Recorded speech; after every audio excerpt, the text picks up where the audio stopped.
নমস্কার বন্ধুরা, অনুভার রান্নাঘরে সবাইকে স্বাগত জানাচ্ছি। আমার আজকের রেসিপি শীতের সেরা পোড়া পিঠা রেসিপি। শীতের এই পৌষ মাসে পোড়া পিঠা খাবো না সেটা তো হয় না, তবে হ্যাঁ, অনেকেই কিন্তু মাটির উনুন এবং কলাপাতার ঝামেলার কারণেই এই পোড়া পিঠাটা খেতে চান না। তো আজকে আমি বন্ধুরা কোনো রকম মাটির উনুন কিংবা কলাপাতার ঝামেলা ছাড়াই খুব সহজে তৈরি করে দেখাবো শীতের এই সেরা পিঠা রেসিপি।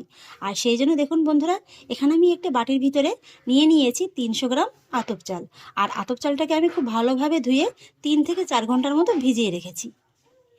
এখানে কিন্তু বন্ধুরা চালটাকে অবশ্যই 3 থেকে 4 ঘন্টার মতো ভিজিয়ে রাখতে হবে। হাতে যদি সময়টা আরেকটু বেশি থাকে তাহলে আরেকটু সময় নিয়ে রাখতে পারেন, তাহলে কিন্তু আরও ভালো হবে। এই যে দেখুন বন্ধুরা, এই 3-4 ঘন্টার মধ্যে কিন্তু চালটা একেবারে খুব সুন্দরভাবে ভিজে গিয়েছে। আর এবার দেখুন বন্ধুরা, এখানে আমি নিয়েছি এরকম একটা মেজারমেন্ট মাপ দেখে কাপ। এই কাপটা মেপেই কিন্তু আজকে আমি সমস্ত উপকরণ নিয়ে নেব। এই কাপটা মেপেই কিন্তু আমি 1 কাপের মতো চাল নিয়েছিলাম। এই 1 কাপ চালেই কিন্তু পাক্কাপাকি একেবারে 300 গ্রাম চাল হয়েছে। আপনারা যদি এর থেকে কম কিংবা বেশি করতে চান সেক্ষেত্রে কিন্তু কাপটা ছোট কিংবা বড় নিতে পারেন। আর সেই সঙ্গে নিয়েছি দেখুন চালের পাশাপাশি একটি অন্যতম উপকরণ, নারকেল। এখানে আমি মিডিয়াম সাইজের একটা নারকেলকে এইভাবে কিন্তু তৈরি করে নিয়েছি। হাফমালা নারকেল এইভাবে কুড়িয়ে নিয়েছি, আর হাফমালা নারকেল এইভাবে ডুমু ডুমু করে কেটে নিয়েছি। এখানে এই কুড়িয়ে নেওয়া নারকেলটাকে আমি চালের সঙ্গে একসঙ্গে পেস্ট করব।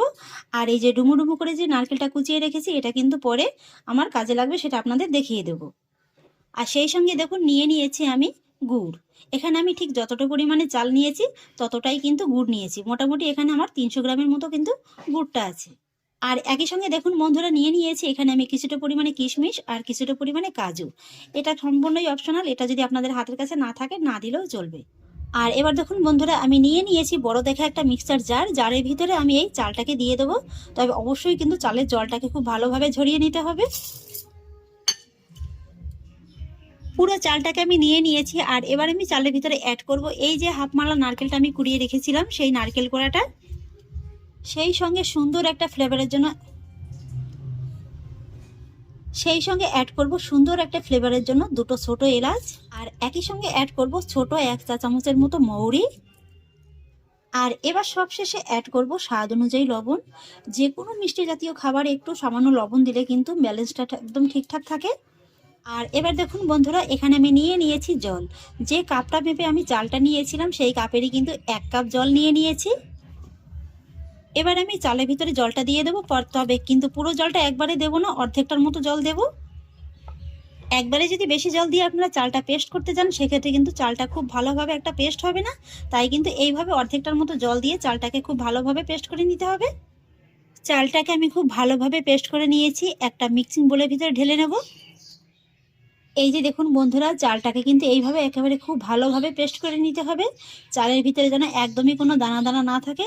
তাই এখানে যদি আপনারা নারকেলটাকে কুড়িয়ে দেন না, তাহলে চালের সঙ্গে সঙ্গে কিন্তু নারকেলটা খুব ভালোভাবে পেস্ট হয়ে যাবে। এই যে দেখুন। আর এবার দেখুন, আমি যে হাফ গ্লাস জলটা রেখে দিয়েছিলাম সেই জলটা কিন্তু এবার আমি এই চালের পেস্টের ভিতরে দিয়ে দেবো। মিক্সির ভিতরে যেহেতু অনেকটা চালের পেস্ট লেগেছিল, তাই কিন্তু জলটা আমি এই মিক্সির ভিতরে দিয়ে একবারে দিয়ে দিলাম। এবার আমি চালের মিশ্রণটাকে এইভাবে একটু ভালোভাবে ফেটিয়ে নেব। মিশ্রণটাকে আমি খুব ভালোভাবে ফেটিয়ে নিয়েছি, একটা সাইডে রেখে দেব।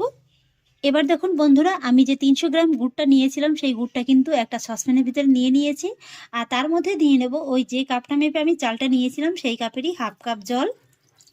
বন্ধুরা, এখানে কিন্তু গুড়ের কোনো শিরা করার প্রয়োজন নেই। এই গুড়টা জাস্ট এই যে চালের পেস্টের সঙ্গে ভালোভাবে মিশিয়ে নেওয়ার জন্য কিন্তু এইভাবে একটু গলিয়ে নিতে হবে। আর তাছাড়া দেখবেন বাইরের কেনা গুড়ের ভিতরে কিন্তু অনেক রকম নোংরা থাকে, সেই নোংরাটাও কিন্তু আলাদা হয়ে যাবে। তাই এইভাবে গুড়টাকে একটু জলের সঙ্গে ভালোভাবে মিশিয়ে একবার একটু ফুটিয়ে নিলেই কিন্তু হয়ে যাবে। গুড়টাকে দেখুন আমি কিন্তু খুব ভালোভাবে ফুটিয়ে নিয়েছি, আর গুড়টাও কিন্তু খুব ভালোভাবে একেবারে জলের সঙ্গে মেল্ট হয়ে গেছে। এই যে দেখুন। এবার আমি গ্যাসের ফ্লেমটাকে অফ করে দেব। আর তারপরে গরম গরম গুড়ের শিরাটাকে এই চালের ব্যাটারের ভিতরে দিয়ে দেবো। এইভাবে কিন্তু একটা ছাঁকনির সাহায্যে ছেঁকে দিতে হবে। সঙ্গে সঙ্গে কিন্তু এইভাবে আবার ভালোভাবে একবার ফেটিয়ে নিতে হবে, তা না হলে যেহেতু গুড়ের শিরাটা এখন খুবই গরম আছে তাই চালের ভিতরে কিন্তু ডেলা পাকিয়ে যেতে পারে। গুড়ের শিরাটাও কিন্তু আমি খুব ভালোভাবে মিশিয়ে নিয়েছি। আর ব্যাটারের ঘনত্বটা আপনাদের এবার দেখিয়ে দিচ্ছি। এই যে দেখুন, এই ব্যাটারটা কিন্তু এইভাবে একটু পাতলা ধরনের হবে। গুড়ের শিরাটা আমি ব্যাটারের সঙ্গে খুব ভালোভাবে মিশিয়ে নিয়েছি। আর এবার আমি ব্যাটারের ঘনত্বটা আপনাদের দেখিয়ে দিচ্ছি। এই যে দেখুন বন্ধুরা, ব্যাটারটা কিন্তু এইভাবে একটা পাতলা ধরনের ব্যাটার হবে। এই যে দেখুন, গুড়ের শিরাটাও আমি খুব ভালোভাবে মিশিয়ে নিয়েছি। আর এবার আমি ব্যাটারের ঘনত্বটা আপনাদের দেখিয়ে দিচ্ছি। এই যে দেখুন বন্ধুরা, এই ব্যাটারটা কিন্তু একটু পাতলা ধরনের হবে। এই যে দেখুন, চামচের পিছনটা দেখুন, পাতলা একটা কিন্তু লেয়ারের মতো পড়ে যাবে। মোটামুটি আমি এখানে 1 কাপের মতো চালটা নিয়েছিলাম, তাই জলটা নিয়ে নিয়েছি কিন্তু 1.5 কাপের মতো। তো এইভাবে তো মিশ্রণটাকে আমি খুব ভালোভাবে তৈরি করে নিয়েছি। আর এবার আমি মিশ্রণটাকে একটা সাইডে সরিয়ে রেখে দেবো। আর এবার দেখুন বন্ধুরা, এখানে আমি গ্যাসের পরে বসিয়ে দিয়েছি একটা 5 লিটারের প্রেসার কুকার।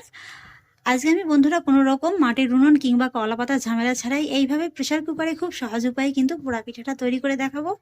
আমি যেহেতু চালের পরিমাণটা একটু বেশি নিয়েছি, তাই কিন্তু 5 লিটারের প্রেসার কুকারটা নিয়েছি। আপনারা যদি কম নেন তাহলে কিন্তু 3 লিটারের প্রেসার কুকারটা নিলেও হবে। আর এবার আমি প্রেসার কুকারের ভিতরে অ্যাড করব 2 থেকে 3 টেবিল চামচের মতো ঘি। আর ঘিটা যখন একটু ভালোভাবে গরম হয়ে যাবে, তখন আমি এর ভিতরে অ্যাড করব কুচিয়ে রাখা নারকেলটা।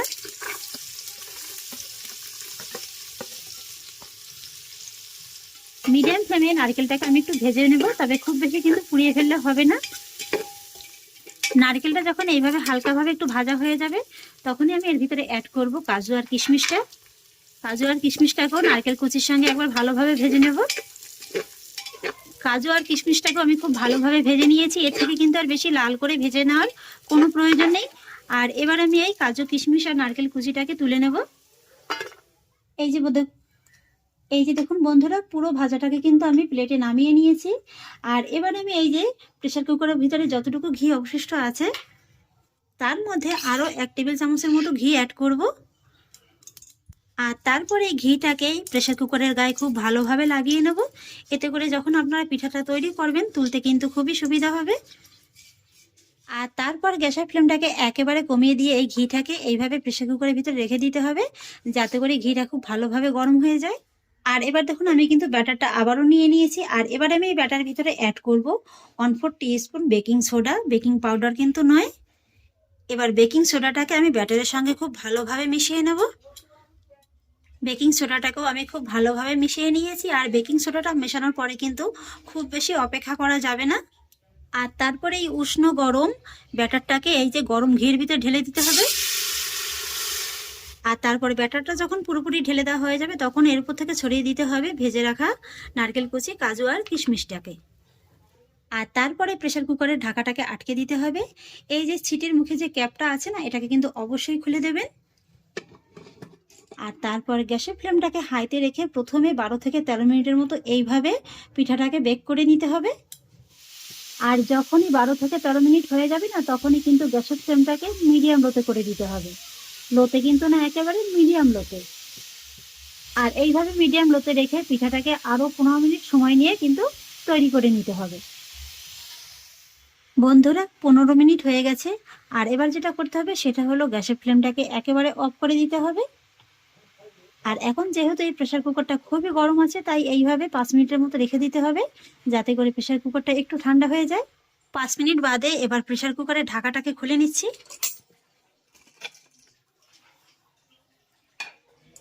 দেখে নিশ্চয়ই বুঝতে পারছেন যে পোড়া পিঠাটা ঠিক কতটা সুন্দরভাবে তৈরি হয়ে গেছে।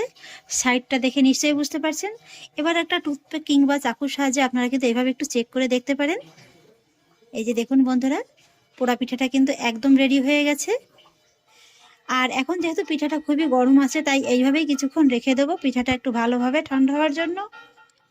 পিঠাটাকে ঠান্ডা করে নিয়ে ফিরে এলাম। এবার একটা চাকুর সাহায্যে আমি এইভাবে একটু পিঠাটাকে এই যে প্রেসার কুকারের সাইড থেকে ছাড়িয়ে নেব। আমার যেহেতু প্রেসার কুকারের মুখটা ভিতরের দিকে বসানো, তাই কিন্তু গোটাটা তুলতে একটু অসুবিধা হবে। তাই এইভাবে পিঠাটার মাঝ বরাবর একটু কেটে নেব।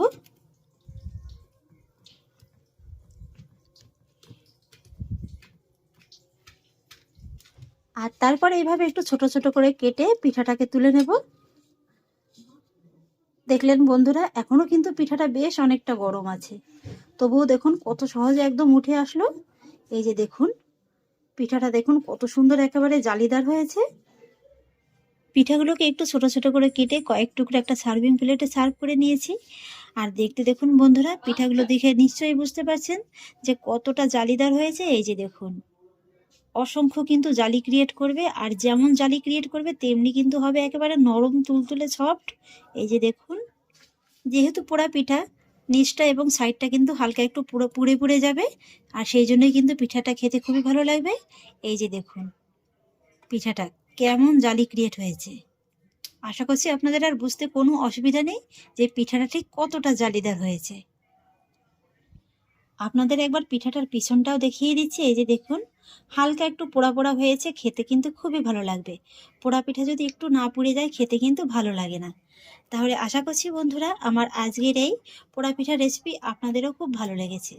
যদি ভালো লেগে থাকে তাহলে আমাকে অবশ্যই একটা লাইক এবং কমেন্ট করবেন, সেই সঙ্গে বন্ধুদের সঙ্গে শেয়ার করবেন। আর প্লিজ বন্ধুরা, যদি আমার পরিবারের নতুন সদস্য হয়ে থাকেন তাহলে একটা সাবস্ক্রাইব করে পাশে থাকা বেল আইকনটি প্রেস করে দেবেন। ফিরে আসছি পরে এরকমই অন্য কোনো নতুন রেসিপি নিয়ে। সবাই ভালো থাকুন, সুস্থ থাকুন, ধন্যবাদ।